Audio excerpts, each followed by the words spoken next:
Welcome to Learning cEDH, the podcast dedicated to teaching you everything you need to know about competitive Commander.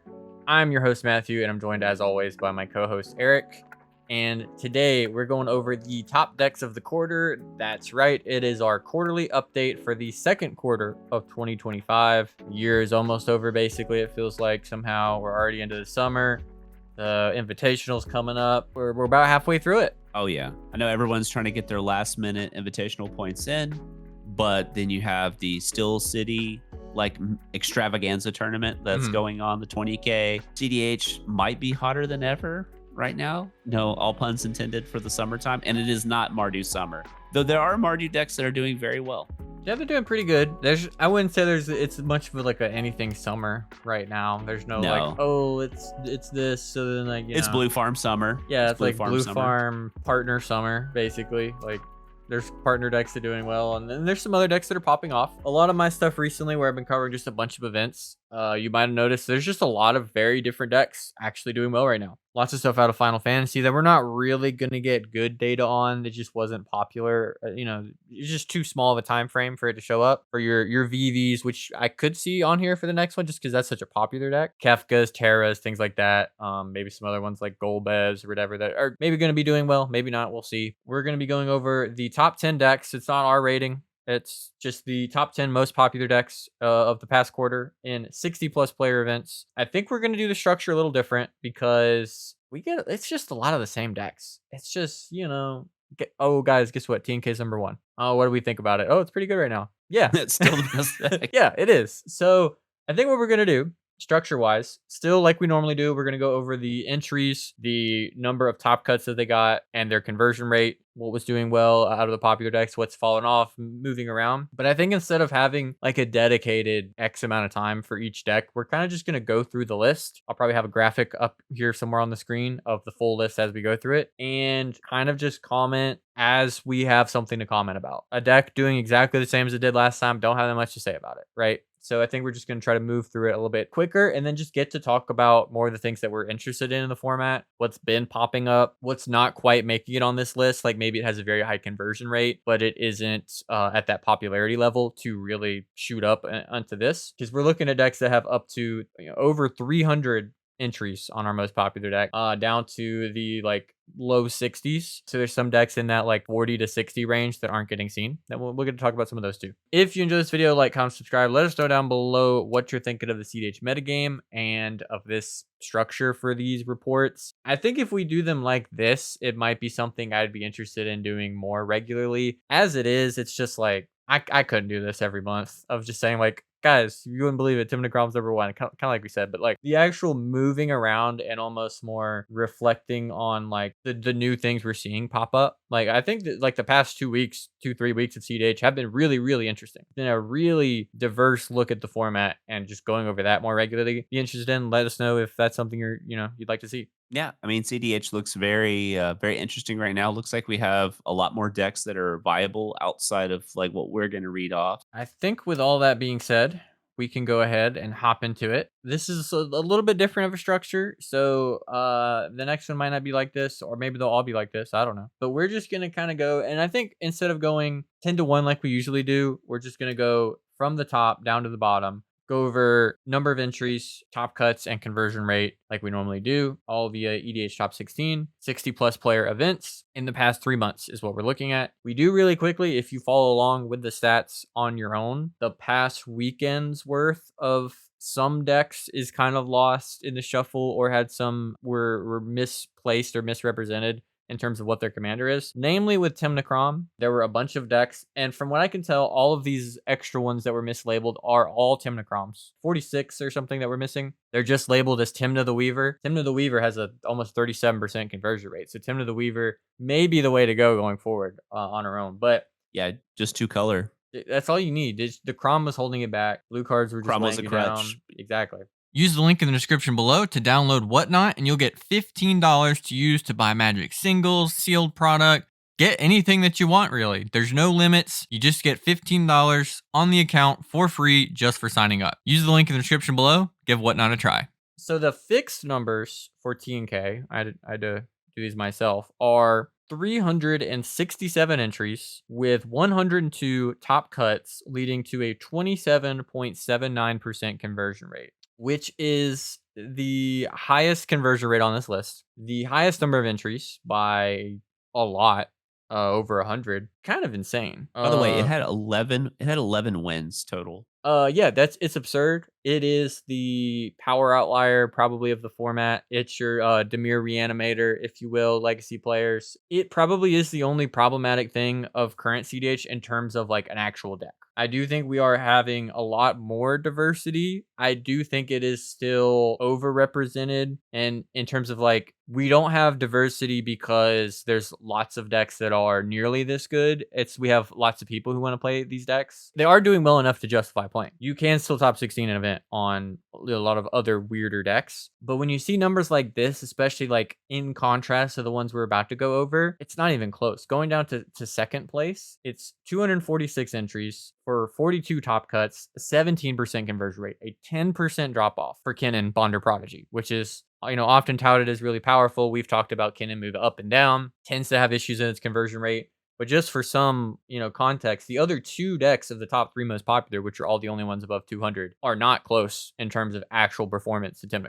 Yeah. And we've discussed this before. And what's really important about this particular set of data is the last 3 months is that this was with a Gifts Ungiven unban and the printing of Voice of Victory. Yep. So you get to see how Voice of Victory slots right into that deck, whether people are on or off gifts. It's been super powerful every time I played against it. It just wins the game every time it resolves. So I still haven't had a game where I cast gifts and lose. That's still 100% so far. yeah, or it just, I mean, every time I've seen like a T and K player play gifts, I'm like, well, this game's over. I got nothing to really say about Tymna. It's good. It's Yeah. pretty solved by and large, I think. I mean, that I never want to say there's no room for innovation, but the innovation is like 27 or 28 lands, or do we Yeah. run something spicy? Like I know I've been seeing Mayhem Devil pop up a lot more in Tymna. Like one list that did really well included like Storm Killing Artist, like that just shows you the flexibility of the card quality because it's so high that it could cut a card out of the deck, slot in something like SKA, and it just still just win. That just shows you that it just has that flexibility. So And we've seen like some VVs pop into the 98. yeah. That's come up. I think there's less of a set 98 than we had before. It still is like a little bit of a divide on your like DRC, Jessica's Will, Flare of Duke, Yeah. Trimnick enjoyers, or leaning a little bit grindier with like Fairy Mastermind or even Archivist of Ogma or Deep Gnome Terramancer, stuff like that. You have just like 10-ish,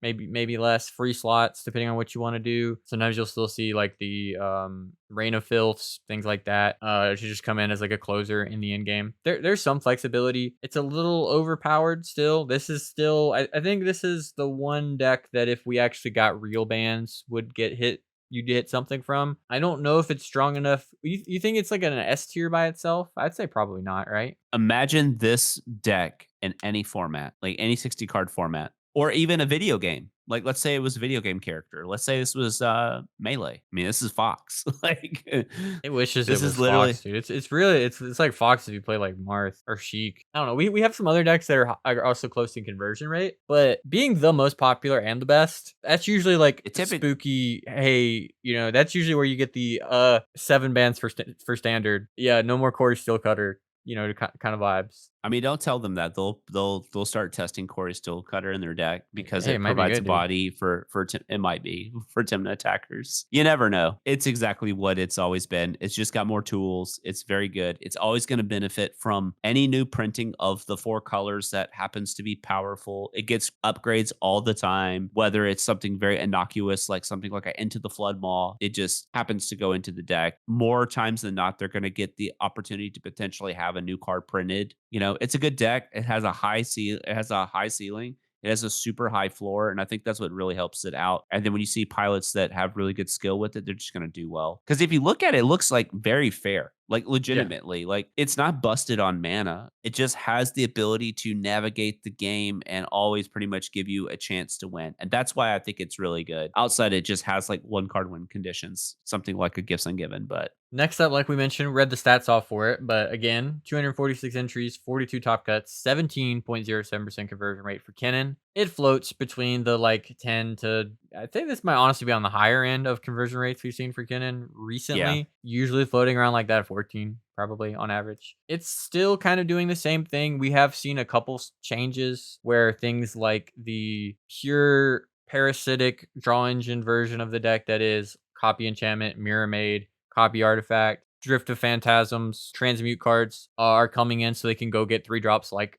often their Ristic Study, but potentially their Basalt Monolith as well. There hasn't been a lot of changes other than that. It's those kind of things, and then like your commandeers and stuff like that are in hard control with draw engines, and then flipping stuff. I do think the biggest change we've seen is some of them trimming down some of the flip targets and going a little bit leaner and leaning less into that part of the deck, which was, like we've mentioned probably for a while now, probably the worst part of Kinnan. Yeah, especially when it had like all the different types of like big targets in it. I was always curious how that testing with the deck myself, it just felt like it, affected your mulligans a lot, quite a bit, because you had a high number of unplayable cards like within the first few turns. Now, granted, the deck does generate a ton of mana early, but my concern about Kinnan has always been the same. At some point, you can't just like, not everyone's Evan, or like a top tier Kinnan pilot. And so when the deck's not giving you the opportunity to convert, as often as you would like. Cause I mean, look at the conversion rate. I mean, it's 17%. I think it's the third lowest that we'll be looking at in our top 10. So as powerful as the deck is, it's not converting. And I don't know.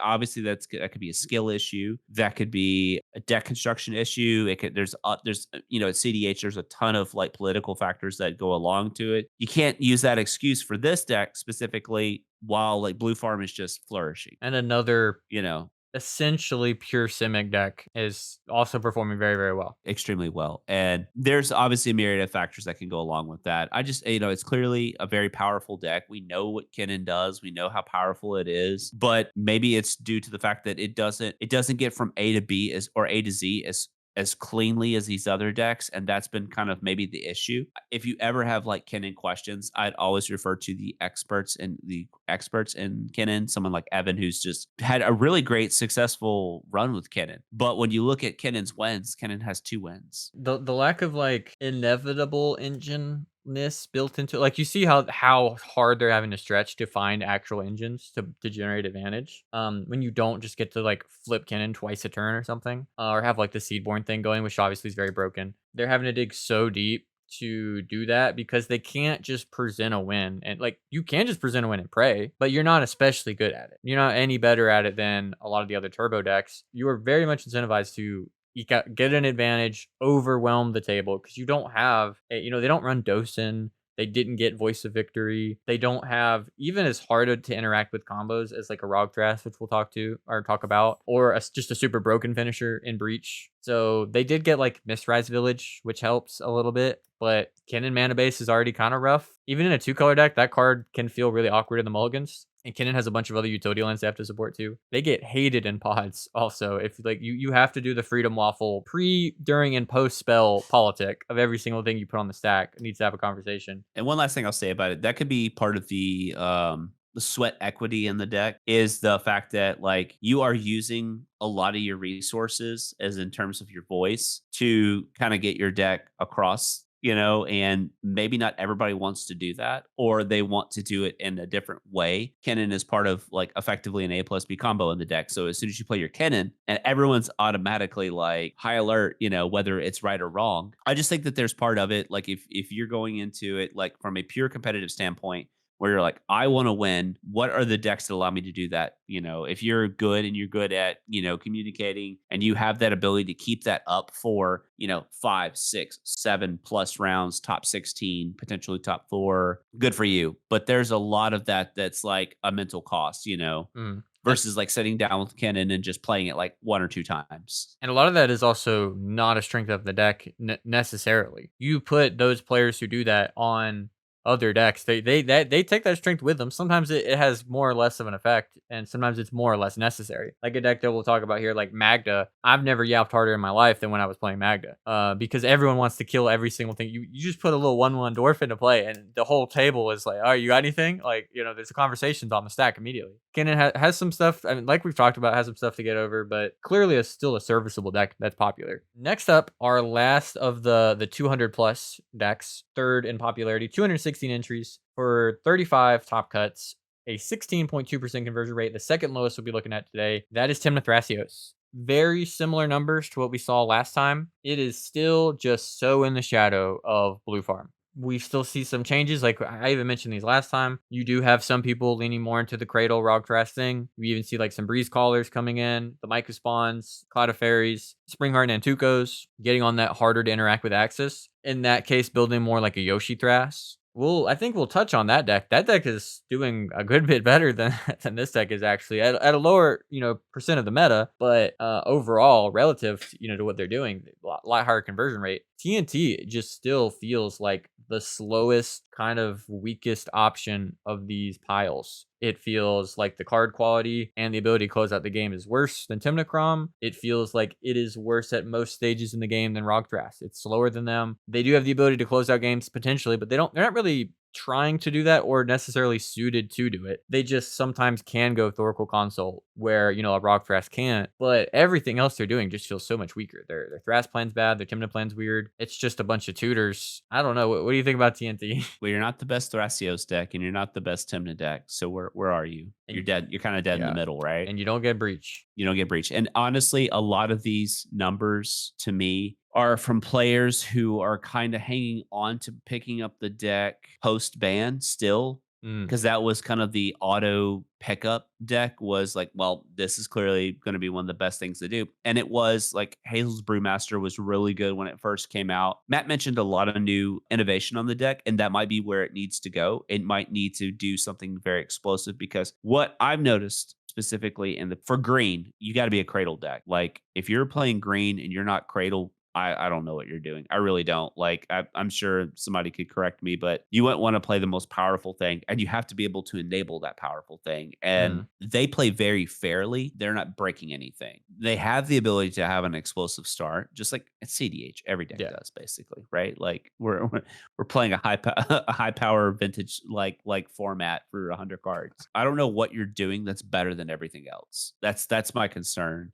It's super consistent. It's consistent in terms of like 1-drop, 2-drop, that type of stuff, but you don't have the power of Underworld Breach as a finisher, and you don't have the explosivity of Rograkh. So I just don't know where that is. And also, I don't want to be in the position of Kinnan and Thrasios where I have a ton of entries, but my conversion rate is trending down over time. As we've seen since we first started doing the quarterly reviews post ban, they were pretty high in terms of conversion rates. But Kinnan's is a little up. But overall, I don't want to be on the team that is trending down. And it's not like a snapshot in time where we're looking at 1 weekend, 2 weekends, or even a month. We're looking at a quarter, and then we're extrapolating that, post ban. Just kind of keep that in mind. I know pilots that play this deck and they're very good with it and they're doing extremely well with it. If you're getting success and you're winning and you're doing very well with it, that's awesome. That's great. But as a general consensus for the average player, I would play the deck that gives you the highest chance with the highest floor. And I get it. We're ultimate commander players. We're going to be playing what we like. I don't typically play a meta deck myself, but at the same time, we're looking at this from strictly a competitive standpoint for tournament players. Yeah, it's just hard to recommend. It's one of those things, kind of like you mentioned, like if you've been playing it and you enjoy playing it and you have results that you're happy with, that applies to any deck. You don't need to change. Yeah. You don't need to change anything. If you want to do better, if you're on TNT and you're like, man, I'm always like 1 win off, or I'm always top 16. I eke in, so I'm low into the seeding, don't quite get to top 4, and I want to start winning instead. I can't think of a reason to recommend TNT. You just tell me what your results are, and I'm gonna point you to. I think there's 3 that will cover that I'd recommend, and then a little bit off of the top 10. But TNT's not among. I like Eric mentioned. I just don't think it does anything the best. It can appeal to some playstyles though. It's totally serviceable. I mean, I honestly think it's just the Grand Abolisher effects that are holding their. Oh yeah, like if they didn't have those, there's nothing. Yeah, because like I would recommend various other Sultai Thrasios decks that I would 100% play over this.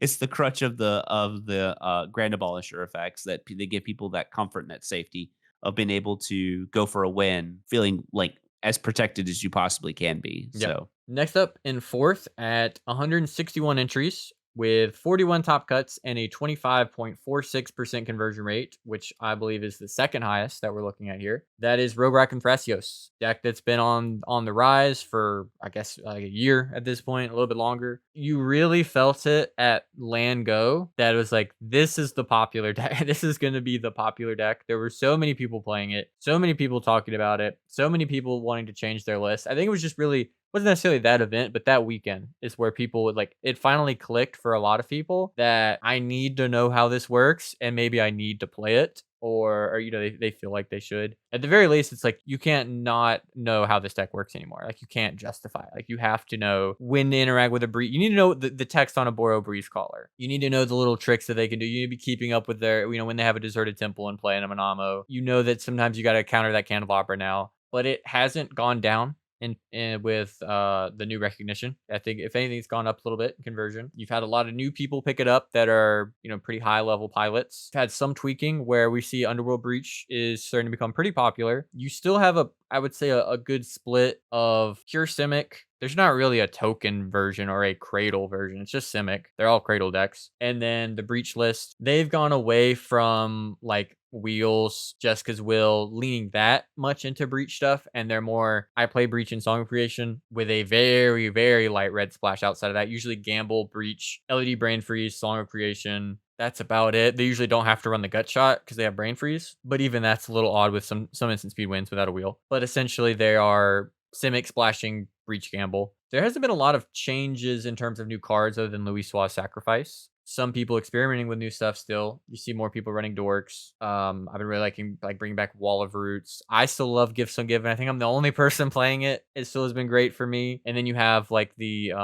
Teamer Problems version of the deck, which is like actual pure turbo, but there's only one person who plays that, but they are doing very well. So there's that you can look at. This is just a crazy deck. You know, we've talked about it a ton. It's super powerful. It breaks Cradle better than anything else. It's hard to interact with. It's arguably the most explosive deck here in terms of like it explosively establishes itself. I've found also lately, at least the games I play, I explosively win. A lot of times my games just go sit around, counter two things, get Cradle, play 3 1-drops, and then Breeze Caller. And just close the game out all in one turn, which does make it really scary and resilient to board wipes because most of the time you just don't. The board wipe isn't necessary until the game's over. It's got to be a Fire Covenant. And even then, it's just like, okay, well, Breeze Caller in response. We've been talking about this deck for a while and it's like pushed its way up there and it's producing a lot of wins. I think I looked it up. It's either 5 or 7 total wins. I believe it's 5 for the last quarter. So that's a pretty big jump for that deck because for a while that deck was getting to top 16 and it was on the rise and it wasn't winning tournaments and finally started picking up 1 or 2 wins. Now it's like 5 wins. I think it's the second most winning deck in our top 10 list, right under Blue Farm. That's where you want to be. Like to me, if you don't want to be the steady, safe Blue Farm deck, and you want to be the spicy, explosive deck, this is where you want to be, man. I still think it has a little bit of a perception thing with the way people are combating it. I think is often misplaced. I think a lot of decks view it as like, oh, well, this is Gaia's Cradle. I need to run ways to blow up Cradle,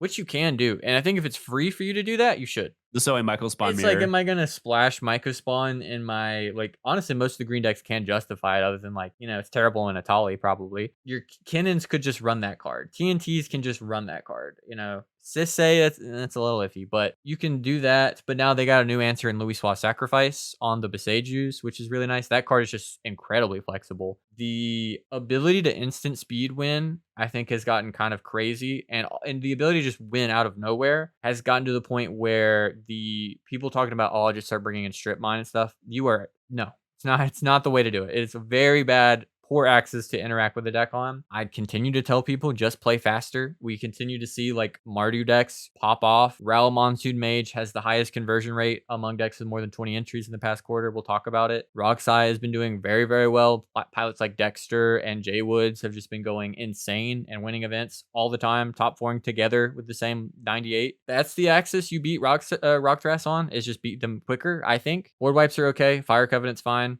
A lot of times you just feed the TNK when you do it, I think, and trying to blow up Cradle is just really bad. I've yet to have somebody blow up my Cradle and win the game. Usually I just still win the game because I shifting one in my Cradle and I just loop anyways. But yeah, I wouldn't try to focus on that because I think it's just really reductionist, which I think is just generally how people are going to look at decks. You see TNK, you're like, well, what do I target? Like there's nothing about that deck that it's like, if I shut off this, they can't win anymore. And people see Cradle and think, if I shut off this, they can't win anymore. Maybe. But also the breach builds completely invalidate that. That's why they're running breach. You talk to Wounded or Pigeon, they get to win with 0 creatures in play. Cradle count of 0. I still just get to breach after I've gained the resources already. It's really tough to pin down and very powerful. And I think it's actually gotten easier to play in the new builds, which is another reason I think the conversion rate's gone up. I think now that we're less creature toolboxy, having to tutor for tutor for tutor, it's just gotten easier to play. Just default to, if I get a creature tutor, I either get Spellseeker, Cloud of Fairies, or Breeze Scholar and just pop off. All right. Our next one is Sisay Weatherlight Captain at 109 entries, 25 top cuts, and a 22.93% conversion rate. So Sisay just hanging in there, just being good, nice,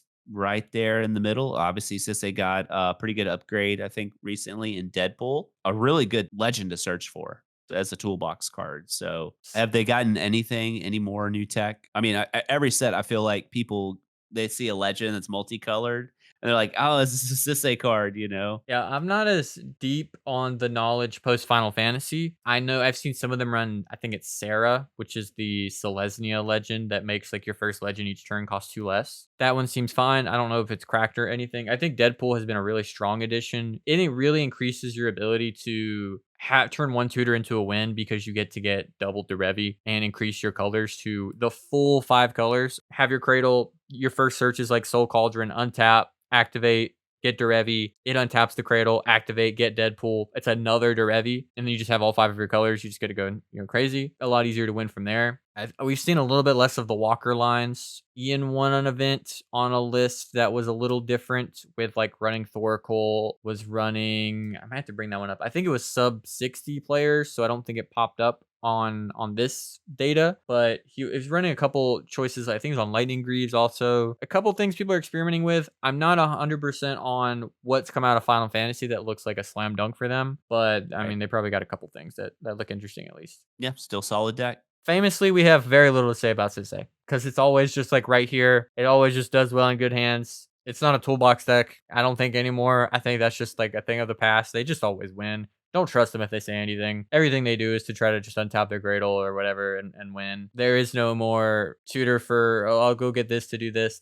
They're tricking you. Don't listen to any of them. What do we got next, Matt? We have Rograkh, who is back above Yuriko, thank God. The timeline's correcting itself. It is. At 108 entries, 27 top cuts for a 25% conversion rate. Rograkh and Silas just been good the whole time. Not a lot has changed. There's been a little bit of experimenting. Tested Gifts Ungiven for some people. Wrong side has become like a thing, but not really at a statistically relevant amount. Usually when we look at like the quarterly reports, it has like 2 entries or something at above 60 player events. There's just not that many people playing it to impact at least the list that did top, because I haven't gone through and looked at literally every Rograkh if they didn't top. But for lists that have top that we're going to get a look at, there's not really a lot of that. I have seen some impact from that deck building. Like, for instance, the last video I did, I covered a traditional Rograkh list that just ran Consecrated Sphinx as an engine they could power out. They also ran like an Entomb, Reanimate, Goblin Welder, Citadel sort of overlapping package of I can Entomb, Reanimate my Consecrated Sphinx, or I can Entomb my Citadel, or Entomb for my Breach package. Yeah. So that's just like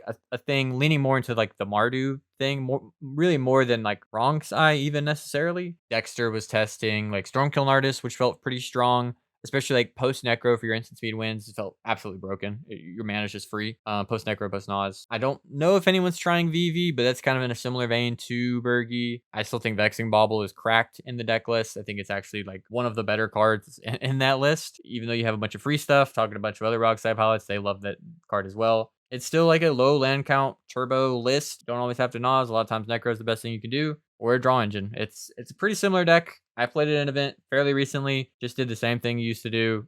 It's still just more broken than most other decks. Yeah. Outside of I'd have to go through and comb the list, but I saw some people starting to play like Rao Monsoon Mage in the list. Yep. You know, if you flip Rao and Rograkh, you're probably winning. That's a good spot to be if you're storming off with that many cards. But yeah, Rograkh just good, powerful, powerful deck. Not much to say about it after that. Yeah, I don't think they've got much new stuff. Like Louis Swat Sacrifice seems pretty bad. It doesn't seem like it fits very well. The pressure on your Rog is already pretty high. You don't want to pressure on your blue pips is pretty high too. You don't want to spend 3 mana to hard cast it, which is like a very real mode in a Thrasios deck. It could just, counter a Beseiju on your breach sometimes, but it feels like an odd pick. Seen the RAL list, there are not even that many of them currently. Usually you will see them go on like the Seething Song, Heretic Ritual, something like that, also to take advantage of that. We did have a list that just won that ran Triskaidekaphile, Laboratory Maniac, and the Mind Crank combo. That's a very weird one. The card that looked the best out of all of that was like the Triskaidekaphile, unironically, just because of the power level of Necropotence with no maximum hand size is pretty busted. Is that the best option for that thing?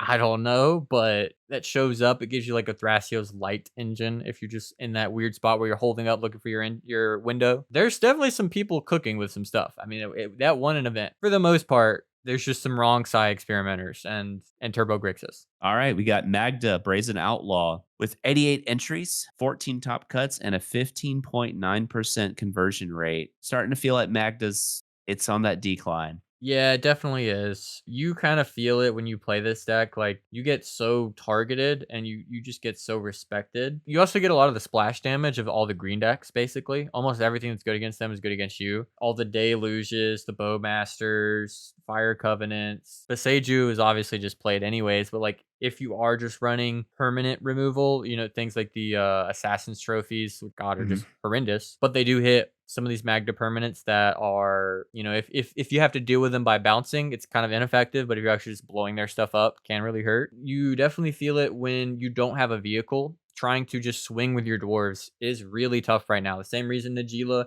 has totally fallen off this list. That plan of the deck for Najeela is really, really hard to do. Having to do that with Magda in a lot of, like, you look at most of these decks that we have, if you're in a TNT Rog Thras Sisay pod, you're just never getting in with a 2-1, and you're just having to risk. A lot of times it's correct for them to trade their X1 for it, because it's just slow you down like a whole turn. It was a low entry, high conversion rate deck, and now it's just kind of lowish on both. Yeah. What do we got next, Matt? Next, we have Marneus Calgar with 67 entries, 13 top cuts, and a 19.4% conversion rate. Kind of as expected, this deck has gone up in entries because it was doing really well and people like their Esper piles. And it's a deck that I've recommended if you want to play that kind of thing, and just does have some really cool, appealing cards it gets to play. I think it just looks like a fun deck. And as you might kind of expect, as popularity goes up, conversion rate's gone down a little bit. It did have like a pushing 30% conversion rate, but with very low entries last time. Now you just have more people on the list. It's slowing down a little bit. It's recognized a little bit more. I don't know if it's actually like, oh, we know how to answer Marneus. You missed up the Ocelot Pride or whatever it is, but you gotta answer you gotta hit them before the Pride triggers in the instep. Can you imagine that? The Pride trigger. Yeah, your bad beat story. Yeah, bro, I totally would have had that game won if he didn't misstep my Ocelot Pride. It's just funny to say that out loud. It might be true. Man. They make a lot of tokens, and there has been some new stuff. They got like Taru. They seem like one of the better decks to take advantage of that. The Treasure Dwarf, and we've seen just some experimenting with like Ashnod's Altar and Waste Knot and stuff getting to go in there. Where that lines up. They could get into a problem where they kind of overcook, at some point where like there's so many synergy cards, they're no longer a good stuff pile. I mean, it's still a pretty good result with a deck that's like kind of on the rise popularity wise. Not too crazy that it dips down a little bit in conversion rate. Seems fair. Are they playing Sephiroth in their list? Like none of the ones that I covered, I saw it in. That blows my mind that it doesn't play that card, because it converts all their tokens over into more cards. It draws cards. It's also a win condition for the Warren Soul Trader Strider Hanger Automaton combo. It just cleanly wins the game. I don't know. I just think that card's like pretty solid because it's playing like Grim Hireling and Rev and all that type of stuff. You're making all these like artifact tokens, and then you can just eat the Strider Hanger Automaton tokens as well. Like you're just eating all these tokens. I just think it's actually like it fits that deck's game plan very well. You don't want to eat your Ocelot Prides up to draw some more cards, I would. I'm assuming it's something that at least some people are testing it, and it's probably like they're trying to tune the number of like 3 mana synergy payoff slash enabler things, to get those numbers right. And they just have a lot of options. There's just so many cards that make or use tokens or, or can help pay them off. Probably just have a ton of options right now. Yeah, and you see this too in other decks that are like black base that once you move away from ad nauseum, you get to free up a lot of slots. Like because you're not dedicated to a particular plan or style of playing, you get way more flexibility in your mana cost. So and Marneus not being that, they just get that ability to do that. And they have a plan outside of casting their commander as well. Like they just get to develop things to the battlefield. And it can also be a thing too where they also, for an Esper pile, are also affected by people trying to counter green decks, because a lot of the times you get into those spots where it's like, well, I might as well put an extra life into this deluge to get rid of this Marneus. There is a cost to running, 10 to 20-ish creatures. Sometimes you just are going to get blown out by those wipes, even though like they're the decks that are also trying to tech for those type of decks, because they're really rough matchups. The being a mid-range deck trying to out mid-range Rograkh can be tricky. And then sometimes you can secure it, but then you got to watch out because other people are running your same tech. In the mirror, you both blow each other out. Next up, we got Malcolm VIal, 64 entries, 13 top cuts for a 20.31% conversion rate. Still the only other Grixis pile that's doing the thing. I don't think they got much in Final Fantasy that I know of. There still is a little bit of push and pull on whether you want to be a Braids mid-range creature enjoyer or you want to lean more into your Nas, turbo plan. You just have that flexibility in that deck. You're a great Lively Dirge, Underworld Breach deck that gets to win with creatures. If you want to, you can run like Mistrise Village, get you an uncounterable, very expensive Glenhorn Buccaneer combo. Just have lots of options. You get to lean more into the Pirates if you want to and do the artificial evolution thing on your Mayhem Devil. You're rewarded for cards like Mayhem Devil, which are really good into these Thrasios piles where you can just kind of solo a table, cracking your treasures, doing the thing, and you just get so much control over the pod. But you are also weak to creature removal, which as it becomes more popular can affect you as well. But you just have a way to win that has nothing to do with your creatures at all. Consistently been a deck that has lots of different plans that they get to do. Honestly, they're like kind of the newer Najila, it feels like in a lot of ways. Creature combo deck that can just go turbo plan. You don't have to try to support all 5 colors. Yeah, that's a pretty apt comparison right there. They might get some new stuff with edging. Was it edging? Edge of Eternities. edging of Eternities. Though Shadow might be. I could see Shadow. The people playing Shadow and Malcolm potentially. I've heard that. I've heard Dahada. Legend. You have a bunch of treasures lying around a mana fix. Treasures. I'm sure we'll talk about Shadow once he's released, and we'll see where he fits. If he's not if he pops up in a deck, or if he's a deck himself. Busting into the 10th spot is Etali Primal Conqueror at 63 entries, 16 top cuts, and a 25.39% conversion rate. Congratulations, Etali. That is you deserve it. Third highest conversion rate of these top 10. Etali, the Gruul Menace. And just Gruul Storm, baby. Yeah, really, the decks haven't really changed all that much. It's just a bunch of people who believe in something. There have been some different options, like looking at Pigeon's list, which is probably the most recent high profile success with the top 4 on it. Really going in on the naturalize effects to get rid of draw, which is this deck's menace, right? It's just all these draw engines. You have to be able to answer them, whether it's pre or post, Etali. You just got to. That's the thing that eats you up. That's the thing that beats up most of the Etali players right now. You don't really have to worry about Draenith Magistrate. Nobody's playing that. Kind of just get to do Etali stuff. There's not really stacks pieces letting you down. It's just all right, I'm gonna give him 4 Ristic triggers and hope that they don't spike the MBT to make this entirely worthless. And I just wield somebody basically for free. Geo Surge, Wild Cantors coming in, just more options for mana, and then just ways to get rid of stuff. You just have a pretty resilient-ish deck with just so much mana that you just get to refire it. I played this deck kind of recently. I just would cast Etali, have so much mana left up after that you're able to just refire your Twin Flame effects, Electro Duplicate from the yard. Crazy cards like Rionia. We've seen the newer Chandra. I think it was from Foundations, something like that. It's too. 6-drop, right? Yeah, it's 6 or 7 that you can Twin Flame a creature, or you can plus it and make mana. We've seen people run the Emrakuls to just get those big cast triggers. Just an awesome deck. This is the kind of deck you want right here. I don't really know how much the approach has changed. What the people really playing the deck were doing. I don't know if they were super prioritizing just trying to jam a food chain, because as hard as it is to jam Etali into draw engines, it's possible to get the food chain thing going. So I really like just try to flip Etali and then just get so much advantage that you just get to blow them out with your win cons by just overloading the stack basically. So I don't know. I don't really know what has really shaken it up other than a couple new cards, focusing on dealing with those draw engines and just making even more mana than before.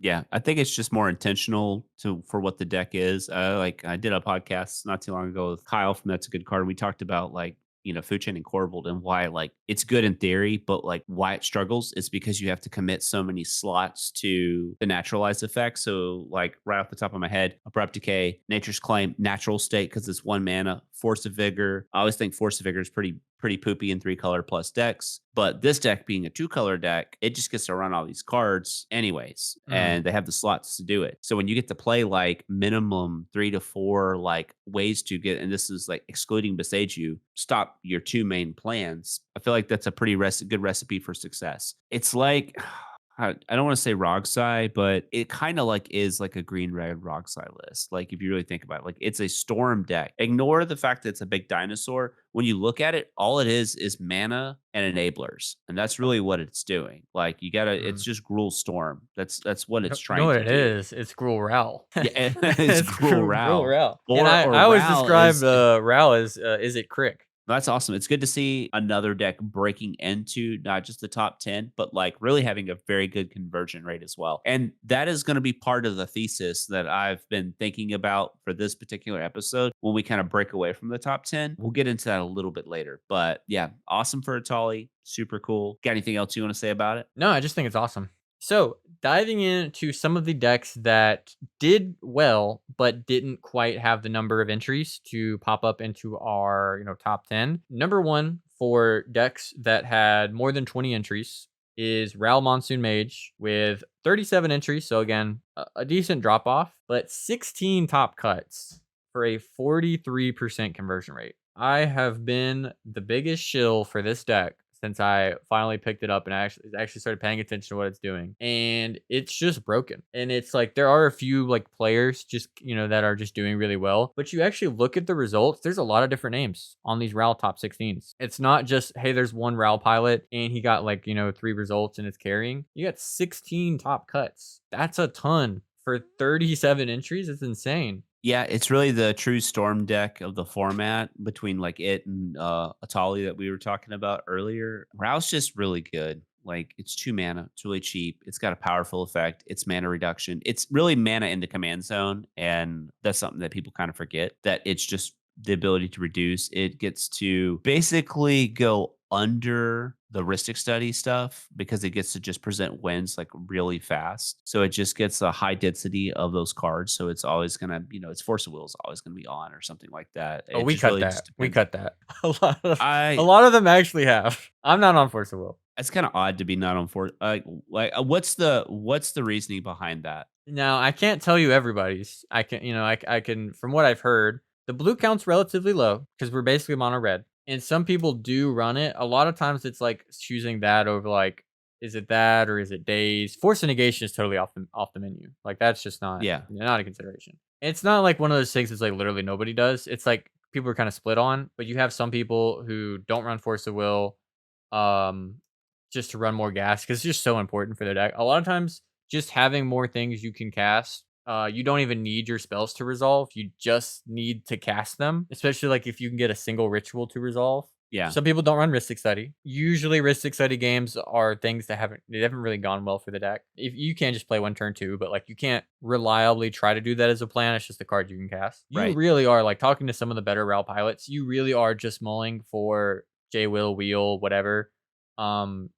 Your win rate is very high in the first few turns, but drops really drastically as the game goes on, especially like after like turn 4. It just gets harder and harder. People actually have the interaction. You're just a force check deck. Like you said, people do kind of underrate the value of instants and sorceries cost 1 less. But like when your whole deck is built on that and the commander is the payoff, it's like the context that needs to click for people when they first see it. This isn't a normal planeswalker that the ult is flavor text. Like that's how we win the game. And it's not hard to do. Yeah, and something I just wanted to double check on the Force of Will thing. It was mostly just like they do still run free counter magic Oh though. yeah, yeah, yeah. It's not You like they run your just fierces, completely your given up. swats. Yeah, days, pact to negation, Yeah. that type of Oh, stuff. 100%. Like Yeah. I just want I was like, It's just 2 for uh, winning yourself when you have to like mull kind of well, low yeah. and And I think I really just meant Force of Will as just a generic free oh, okay, okay, ability yeah. to the free ability to protect your combo. Like I knew there wasn't going to be the counter spells that you would use to stop somebody else, but just Oh that yeah, yeah. ability. But yeah,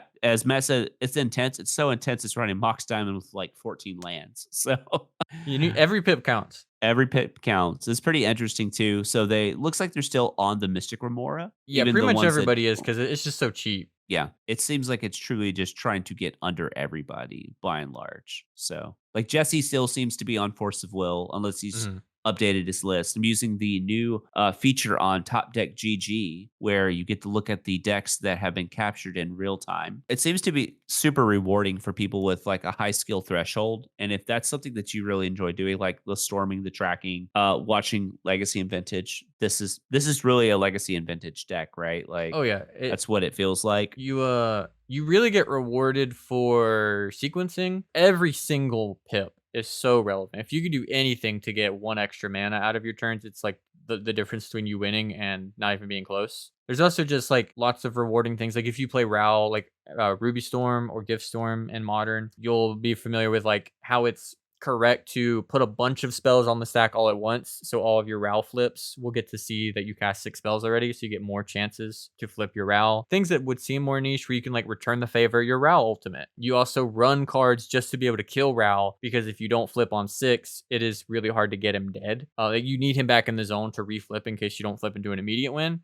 Because usually the play pattern is set up for RAL on turn 1 or 2, cast a bunch of spells, flip RAL turn 3 or turn 2 or 3. RAL hopefully dies. The cards you get the mana to recast RAL, and then you all those free spells get another chance to ult. And then you can just kind of ult into ult into ult and keep them spinning. At some point, you'll have to just actually win, but usually you will at this point. You'll be able to breach line. You can do some of them are on recall to have a full breach line with gifts. You get to do bonus round loops. That's a lot of your winning. A lot of the decks are on Witch's Mark to get infinite Wicked Roll tokens to loop at the end of the game. Gets around the One Ring as well. Yeah, it's an awesome deck. You just gotta play it. You just gotta play it and get in there and jam and don't keep a mid hand that sits around and holds up a piece of interaction.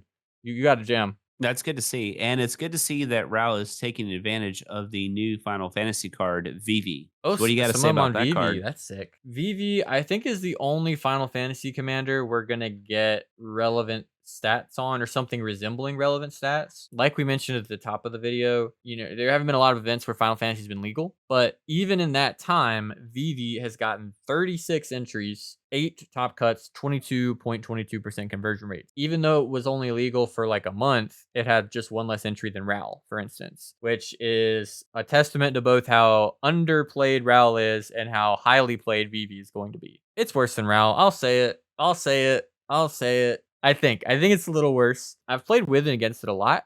It's a really powerful magic card. You are susceptible to counter magic and creature removal, which feels really bad in a deck that doesn't get a lot of tutors. You can't just set up for you don't get to do the T and K turn 2 Ristic as a consistent plan. You have some of the craziest high rolls. Like when people compare it to Nadu, you do have like Nadu level high rolls of just like, all right, Vivi, cast the thing, activate it, curiosity, cast another thing, draw 3, and then it just spirals out of control completely. But you're just like force checking people so regularly, and you don't have that many payoffs to pay it. You have like 3-ish cheap curiosity effects, and then you're talking like 6 mana Niv Mizzet that they're running to have another one.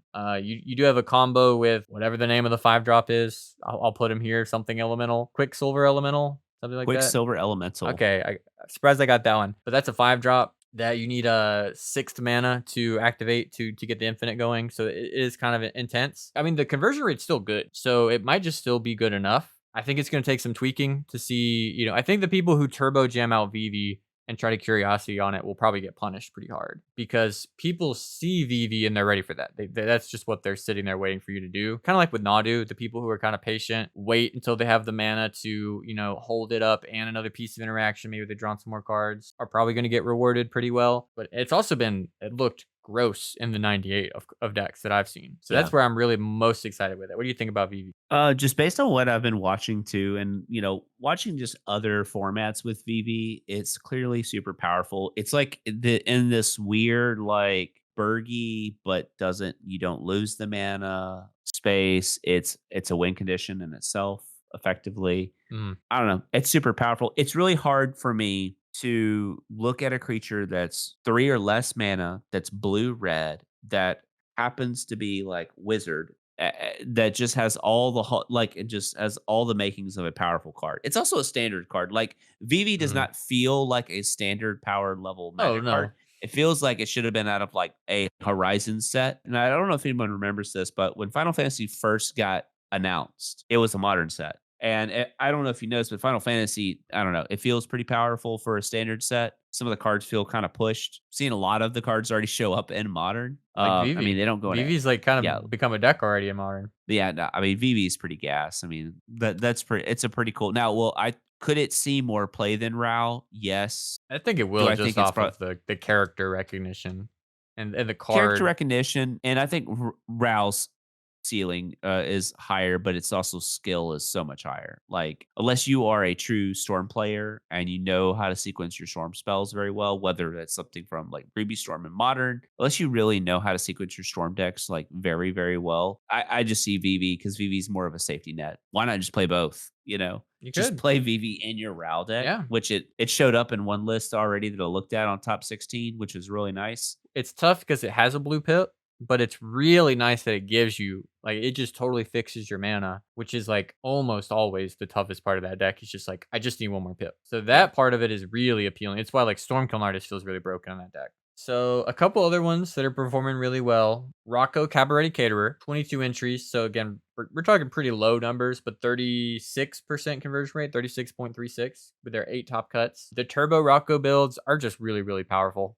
They're really hard to interact with. You really feel it in the non-blue decks that they got access to Voice of Victory. More options at having a Grand Abolisher or Ranger Captain effect in play is super powerful. I was telling Eric before we were recording that I put the deck together and it was really, really strong, but it was just so consistent at just early winning and just jamming wins and not doing any of the toolboxy stuff. I actually was less interested in it, even though the deck is probably better than it was before. I mean, every time like I've had Rocco built, even in playtesting, it's always just been like you kind of look at a hand, you're just like, yeah, I got some mana, I got Oh, yeah. Orcish Lumberjack. I don't know why it always feels like the best Lumberjack deck I've Oh, ever it played. is. That and probably Etali. It just puts wins on the stack so fast. I really like it. And it just does, it feels like a lot of times it could just tutor for the Grand Abolisher effect. And then you actually already have the rest of the pieces just lined up. It's pretty sneakily good. I think Rocco is just one of those decks that can produce a lot of mana. It has the ability to, it's not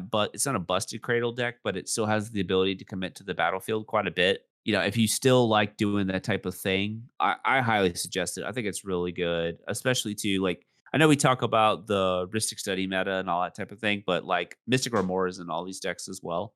Mhm. And I guess technically because of Rao, Rhystic Remora sees more play than Rhystic Study True.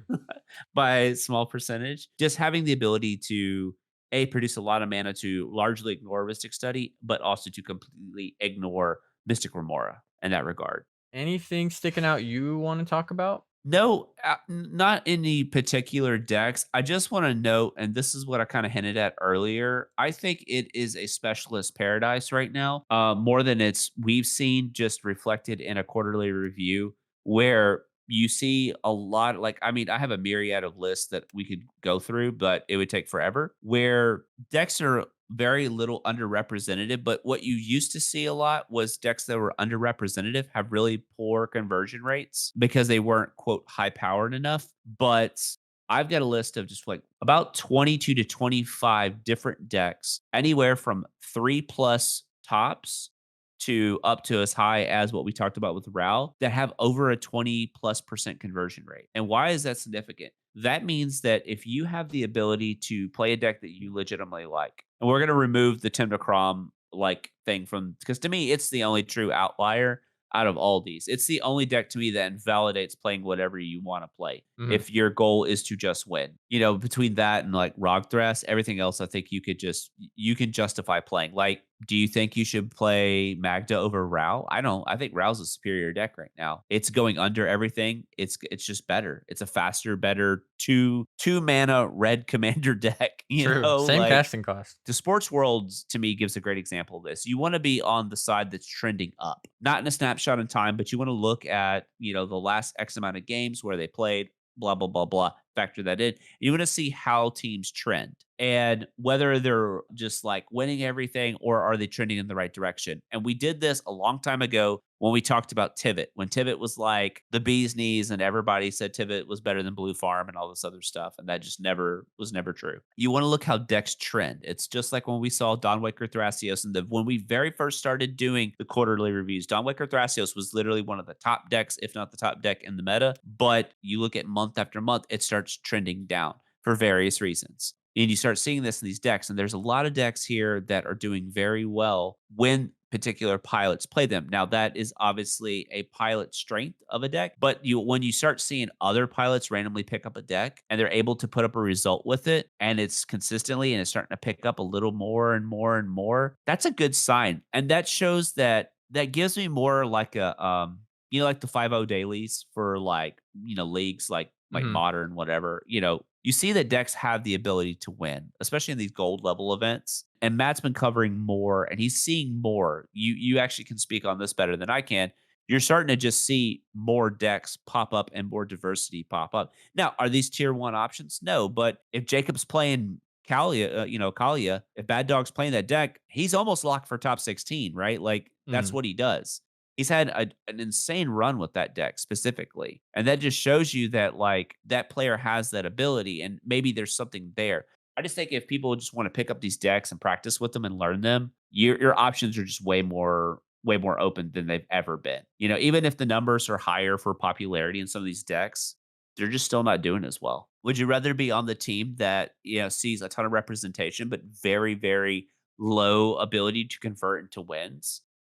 Or would you rather be on the team that's growing and is converting into wins? That's the team I want to be on if that's the way I'm looking at getting into a new deck. If Mhm. you didn't want to already play an established archetype. We have seen like decks that have been on the fringes that we've like, at least the fringes of popularity that we've talked about. One that's like pushed past that almost in terms of popularity is like Yoshi Thras, which is really, it's doing a lot of very similar things to Rock Thras. It comes up a lot. It has access to some white cards that you push you in different directions than Rock Thras, like Swift Reconfiguration really makes running Devoted Druid a lot more appealing. Getting access to your Yeah. silence effects. Voice of Victory is fantastic in that deck. It's the best abolisher effect because you're a very dedicated Cradle deck. Generally, there's not too much to discuss with that one. You get a couple different tools, you get a couple different incentives. You're still a step slower. That one's at 49 entries, 12 top cuts for a 24.48% conversion rate, so pretty high on the conversion rate. It's like top 10 conversion rate wise. You've talked,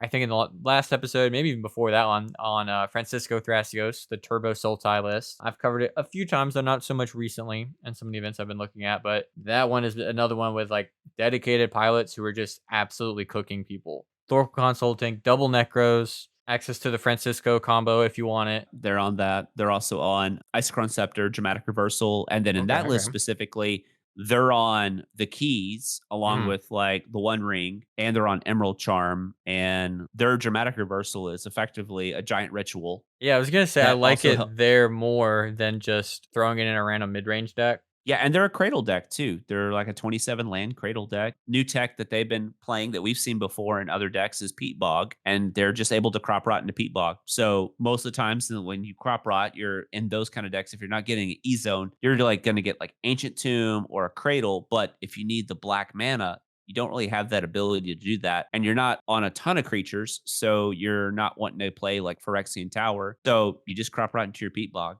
No crop rot for Lake of the Dead? Come on. You're Now 27 land. that's Japanese tech only there, Yeah, no, man. for real. We've got, just to kind of quickly name off some that are also doing well. Fourth highest conversion rate, Heliod, the Radiant Dawn, which affectionately known as Wheeliod. The blue white one, 20 entries, 6 top cuts, 30% conversion rate. That's been a deck that continues to do quite well. Gets to play into the flash meta just naturally because what the text on its commander says, and also gets to punish draw engines very effectively. Just it's kind of built in to kind of get to leech off of the current metagame. It just keeps highlighting that I feel like the more they keep, I've always been kind of a downside of them printing like all these cards over and over because I feel like we just got Final Fantasy. I've only just got to play with Final Fantasy cards a little bit, and then all of a sudden, new set next week we get previews starting. Product fatigue is definitely real, but in terms of like card pool, it just either A creates new decks or it boosts up existing decks. And I think that's what we're kind of seeing. I think in the bigger tournaments, you're going to see maybe a more honed in meta. As you can see, there's more gold events popping up. There's not as many of these big giant platinum and diamond events that are like the 250 player like level events. But what we're seeing is a lot more gold events, more localized events, more grassroots stuff. And we're starting to see more and more decks flourish. And then, all it takes is the right prominent cEDH player to pick up one of these decks, take it to a tournament, do well, and then it just starts doing the copy paste meta right there. So, Yep. People joining the Discord. yeah. Rapid fire ones. We've got Dahada with 21 entries, 5 top cuts, 23.8% conversion rate. Tevish Thras, 29, 6 top cuts, 20.6% conversion rate. We will say Tivit just barely missed the mark in terms of popularity. It has shot up in conversion rate, thankfully, because it was real bad. It's back up to around 20% conversion rate, but has dropped in popularity. We mentioned before decks that have been in the top cut for a while, like Kenrith, have totally fallen off in terms of popularity. 39 entries, 6 top cuts, 15.9% conversion rate. Okay, Najila with 36 entries, 5 top cuts, 13.88% conversion rate. She's kind of dead. As a meta force, at least. I'll never say like a deck that has as much going on as Najila is just dead and you shouldn't play it. Whatever you're throwing. But in terms of like, this is one of the meta relevant things. If someone tells me Najila, then I just assume they stopped watching cEDH stuff in like 2021 or 2022, basically. Like it's not it anymore.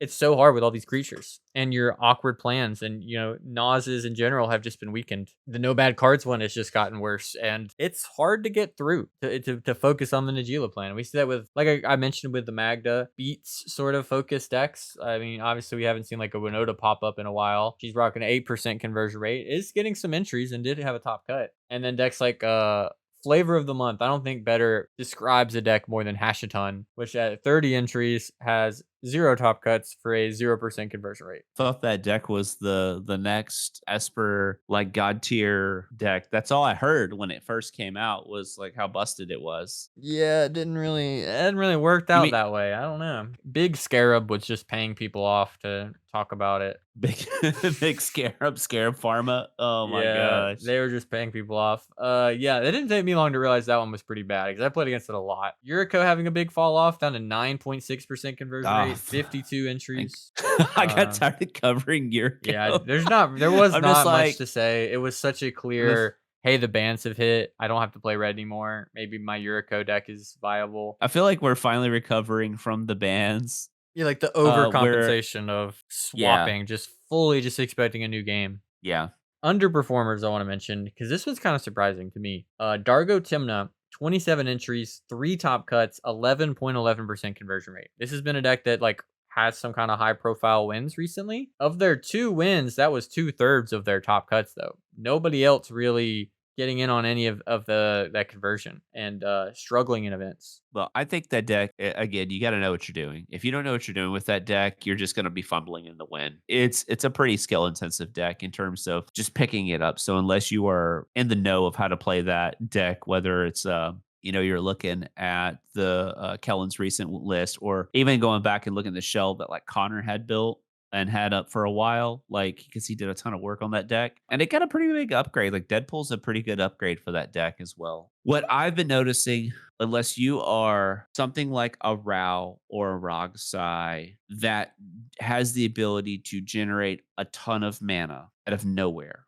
decks with higher land counts tend to do, I've noticed they're doing better because I just think you just have better opening hands. The 25, 26 City of Trader land builds, I just don't think they're as viable anymore unless your commander is super cheap and makes mana or super cheap and draws you cards. And if you notice, like how many lands do you play in Rograkh? I'm on 28. Like I think 28's kind of the floor right now. I think one because of you the want your biggest misplays I see people make right now is pitching a land to Mox Diamond and keeping Mox Diamond hands, because if you're not doing something strong with that mana early on, a lot of times you're just keeping hands that are hoping, and your deck isn't even really built to, on average, deliver that, third land you want to see, and you're not really even powering out a lot. Like, I just noticed with myself, even playing mostly a 28 land deck, try to evaluate more of, like, is this actually making sense? Like, am I actually doing anything with this mana? It actually going to line up with the game? Because I'm, like you're mentioning, most of these decks should expect to get to turn 3 or turn 4 before they're really doing the thing.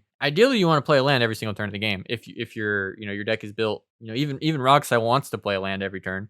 Honestly, Ral is the only deck where it's just like, I'm going to turn 2. I only want 1 land drop though. Even then, you kind of like the second one. It's basically a Mox. Yeah, that's something I've noticed, and it just in my own, like, when I switched off and I changed the mana base of, like, some of the decks that I've been playing, and I've just been playing, like, more lands and, the Mox Diamond hands and that type of stuff, it feels a lot better. It's just more consistent. You just don't feel like you're not relying on your Mox Diamond to come post Nas, you know? Yeah. There is one more deck that I got a shill. It wouldn't be me if I didn't. And I had to do some digging. Korvold, the deck that was very dead, I think, by and large, outside of like an occasional, like, somebody doing something with it, like a smaller event. But from the top deck stuff, plus what I have personally dug into and actually talking with the pilot themselves and actually working on a deck list with them, there's a total of the 60 plus tournaments. I've got 6 players with top cuts, and we don't know the full amount of players in 2 of the tournaments. I'm going to overestimate and say there was 2 additional players because it's pretty lowly representative over there. So that's going to be 6 top cuts out of 12 total players, which is not very high rep.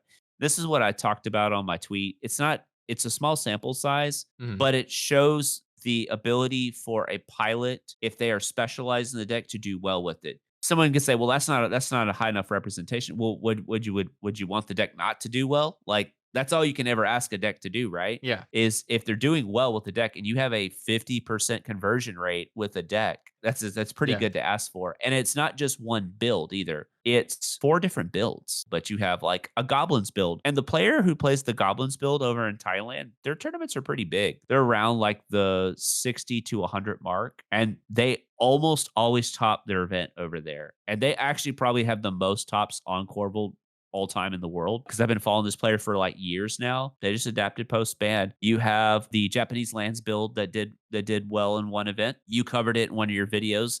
Dark Zohan's build, I think that's the name of it. One of the Mad King lists, that's the one that did well in China, the Shanghai list. And then you had the Hybrid Nas list that I built that I didn't do too well with at the 10K, but it felt like I could win any turn. I was just always like a turn too slow or half a turn too slow. They topped. Just seeing a deck that is got people excited about it again, especially again, it's a fringe strategy. And it's showing how powerful it is. I think the most powerful build is a no Nas build. So that's what you'll see from me moving forward. I just think with the printing of like all the land stuff over the past, really, since what set did Aftermath Analyst come out of? Murders of Karlov Manor. Yeah, so like just in that time frame, you've had Aftermath Analyst 6, Shifting Woodlands, and Loomer all printed, and Mhm. and then just slightly Like before Talon that, Gates, Nissa. Lazatep Quarry. Yeah, Nisakin right Oh, before that. you just have so much land focus stuff, and we're going into a land focused set. Landfall is the theme, and you have a Jund Landfall commander deck. So I just think that's where it is. And Squander Resources is a busted Magic card, and it's sweet looking. It So is sweet. if you just want to go purely on top deck only, and you don't want to add in the stuff from MTGT top 8 or anything like that, it's got almost a 30% conversion rate, 28%. That's all you can ever ask a fringe deck to do. And the one last thing for me is just like, it's not just like, so the 3-color Croc decks are doing well. Thrasios decks are doing very well. You're just seeing a nice variety of decks that are posting up good percentages of conversion rates, whether they're a bunch of players or just a few players. Because I'd rather be in the smaller camp that has a high conversion rate, and I know I can top with the deck, versus like I'm playing, quote, one of the better decks and my conversion rate is really low. Yeah, I think it's hard to argue against this being a pretty good metagame, honestly. In general, like we both mentioned TNK a little over, it's still super popular. It's like the one outlier in terms of like, hey, you want to go play a deck, skew for that one. And then if it's not that, here's like 50 options. If you just decided like, well, you want to play something that leans a little bit more into what you like. I think that is one thing we've missed in like previous meta cEDH, where it was like you had an S tier of like 4 decks. And then there basically wasn't even an A tier of just like, in terms of like real decks that get to compete with these, there's so many derpy strategies that just like, they're not good at anything. They're just kind of, they're like, you basically have like A or S tier, and then like it basically dropped to C tier or something borderline under that. And I think now we're seeing like a way healthier A and B tier of decks, and the S tier being really small, like 2 to 4 decks. And they're like even a little bit of a gap between some of them. And it's never like you can't beat them at a table. Any given deck can handle TNK. I actually looked at my results. I haven't lost to a TNK in a tournament this year, which I thought was shocking. That's pretty good how stat. I've managed that. They're always just sitting around drawing cards, and I'm just, either a lot of times I also just draw with them, or maybe I might lose with them too, but I didn't lose to them. I think if I had to give it a rating for our like meta health, it's probably like an A minus, somewhere around there. I think we're in a pretty good spot. And I would just like to see some, honestly, non-blue has been doing pretty well. I wouldn't mind a couple more like cards that feel a little better in non-blue decks. And for TNK to come, like obviously at any given point, assume that I want TNK to get a little bit worse. But other than that, I really can't come up with much of a complaint. Yeah. Like I don't know what cards we'd want to see print, but like green could really use maybe a little something extra that isn't necessarily going to be ubiquitous, Yeah, like something Like, that I would isn't just just like, oh, this is Go the Cradle. Like just a green workhorse card. It doesn't have to be like, or more like I really like the, like we've got Lemora and so many other cool things that get to go into decks sometimes, like you mentioned with Aftermath Analyst. That's a really cool direction because it pushes you to do something. Like you have to be intentional about. It's not just like you don't just throw Aftermath Analyst in a green deck. Yeah, and it also ignores like what the format was about. Like if the format was about the Ristic copy meta, those kind of cards, the landfall creatures and the Lemora and Aftermath Analyst, they really ignore a lot of that. They just do, and they just get to hit their lands more naturally. Also they have the ability to reoccur beside you over and over again. Those types of decks, which is pretty good if that's what you're really worried about. If your deck's already strong against those kind of strategies,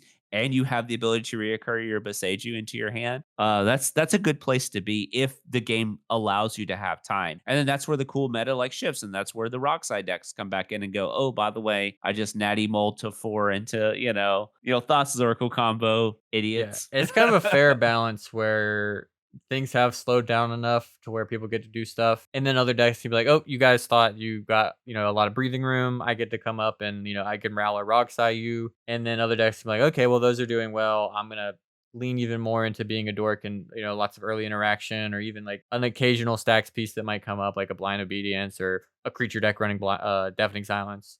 We're in pretty good rock paper scissors for the most part. It's really like synergy decks versus the piles, and then there's some turbo decks that still aren't that represented. I do think if Ral and Roxai get super popular, it could feel a little unfun for some decks, because Ral is faster than Roxai. For like, I don't have a question about that. In terms of actually presenting early wins, Ral is a faster deck. The pressure that if those two decks became very popular could put on some of these other decks, like your Lumeras and even your Vivis and things that need a little bit of time and development, Rograkh even, could be a lot. I could see that, like if they become really popular, being feeling bad, but that's something that people could also maybe address too. Yeah, that's where Rule of Law becomes a real card you can cast again. Maybe right now they just King makes the Thrasios player so hard. Oh man, they're bad. I love seeing stacks on my pods. But I thought stacks was good, and you're just playing wrong. No, don't say it. Don't say that. It's crazy how everybody's the problem, dude. It's everybody. This is a conspiracy from the top. Everyone's in on it. I think that about covers it. Let us know what you're thinking about the metagame, this sort of looser structure where we just talk about, front load a lot of the data and then get to talk about what we're thinking about the metagame and decks that are doing well. I think in this kind of structure, if we can manage it scheduling wise, I'd be down to do more of these, because we can do more of a look at what's done well in the past few weeks and see the shifts instead of looking at it like, okay, all at once. All right, here's Vivi. It's because next time we're going to look, I would not be surprised if Vivi's top 3 in popularity. you know, like something crazy like that. So it's gonna be this huge jump in the next quarter. But yeah, but in between now and then, you have like the Top Deck Invitational. We will probably hear more about what is replacing that, if anything, or what systems will still be in place post that. Whether the current, you know, point system and elo thing are still there, which I expect to be, but you never know. I literally, I have no insider information on any of that, other than the people who work on it are, every time they want to quit, they just can't help themselves but to keep working on it. But let us know down below what you're thinking, or what you think of cEDH right now. I think it's pretty sick. I think it's pretty great, pretty sick format that I'm enjoying a lot. Thank you so much for watching, and as always, go play cEDH. Have a good one, everybody.